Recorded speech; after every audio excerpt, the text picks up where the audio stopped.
everyone, our reading today from the book of 1 Corinthians chapter 8. Food sacrificed to idols.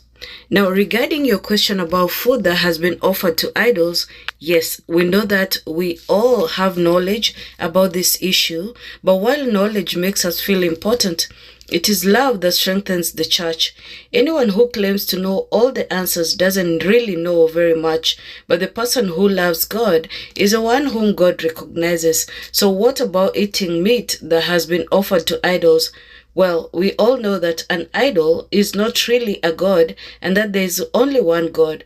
There may be so-called gods both in heaven and on earth, and some people actually worship many gods and many lords, but for us there is one God, the Father, by whom all things were created, and for what we live and for whom we live. And there is one Lord, Jesus Christ, through whom all things were created and through whom we live. However, not all the believers know this. Some are accustomed to thinking of idols as being real.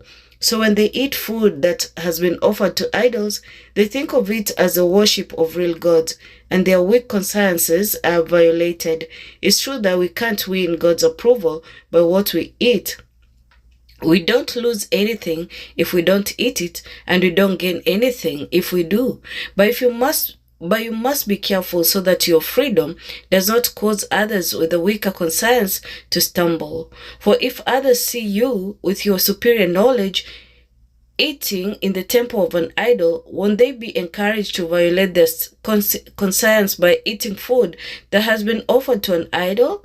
So because of your superior knowledge, a weak believer for whom Christ died will be destroyed. And when you sin against other believers by encouraging them to do something they believe is wrong, you are sinning against Christ. So if what I eat causes another believer to sin, I will never eat meat as long as I live, for I don't want to cause another believer to stumble. Thank you, everyone. We'll read chapter 9 tomorrow. God bless you. Bye-bye.